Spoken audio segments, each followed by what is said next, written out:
Bonjour et bienvenue sur Radio Mangalala. Avant de commencer, nous tenons à remercier toutes personnes qui nous soutiennent ici à la Radio Mangalala dans ce travail que nous faisons. Et nous prions d'autres personnes qui nous suivent de bien vouloir nous soutenir en s'abonnant à la chaîne. C'est un geste tout simple qui ne prend que quelques secondes. Et nous apprécions ça énormément ici à la radio. Eh bien, Claude Perrault-Loara, journaliste congolais de 43 ans et lanceur d'alerte virulent, vit un cauchemar qui ne semble pas finir.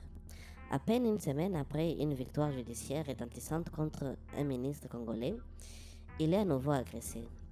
Cette fois, c'est vendredi 24 avril 2026, en pleine journée à Louvain-la-Neuve, 4 individus encagoulés l'attendent sur un parking, identifiant clairement son véhicule. Une bagarre éclate, bilan contusions multiples, examen hospitalier rassurant, mais 2 semaines d'arrêt forcé.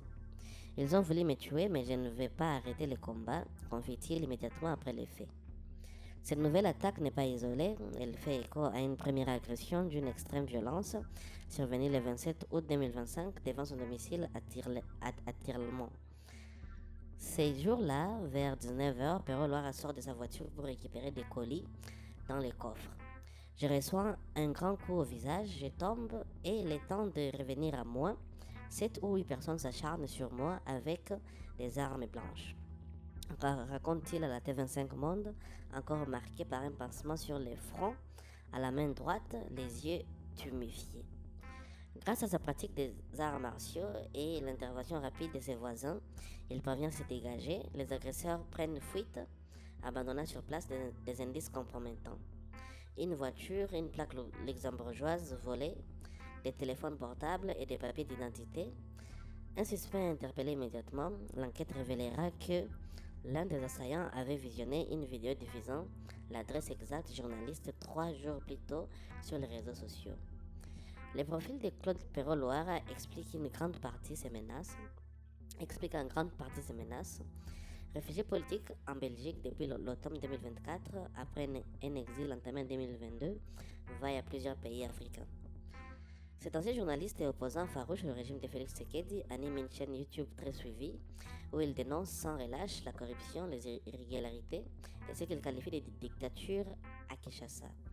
Il est notamment accusé par les autorités congolaises d'être complice des mouvements rebelles à l'Est, en particulier la FC23. En mars 2025, le ministre de la Justice congolais de l'époque, Constant Mutamba, met littéralement sa tête à prix.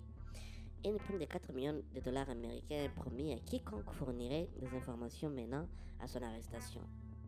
Pour le journaliste et son avocat belge, Alexis Dessoif, il s'agit ni plus ni moins d'une mise à prix qui transforme tout opposant en cible potentielle.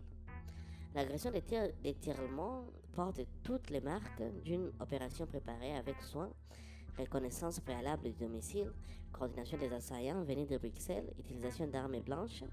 Ce n'est pas une estimation, c'est clair que c'est le régime de Kinshasa, mené par le président Tshisekedi, qui organise cet attentat, affirme sans détour Perrault-Loara.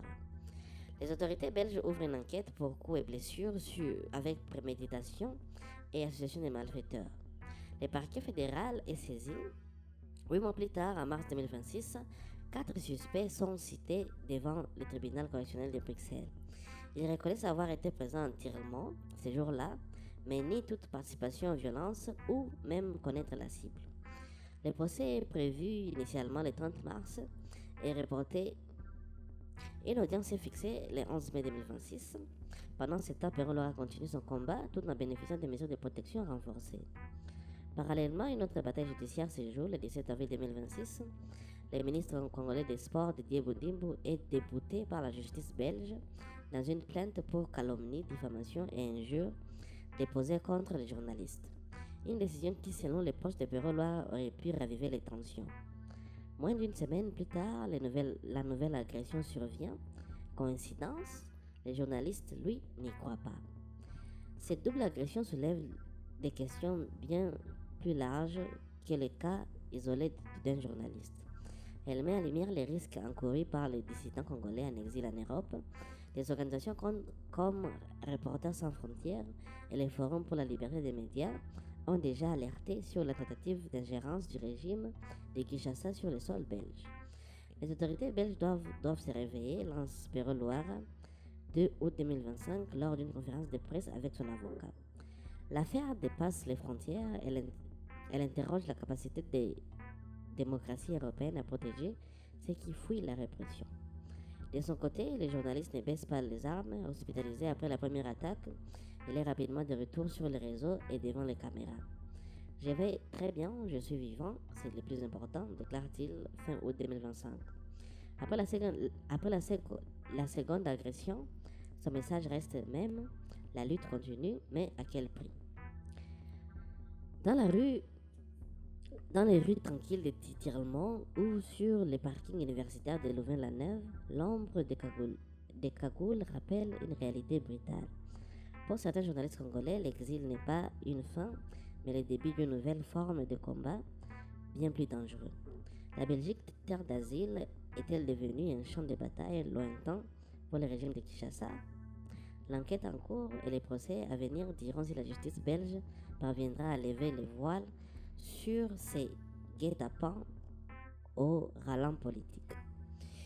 Bien, mesdames et messieurs, ce sera tout pour cet article.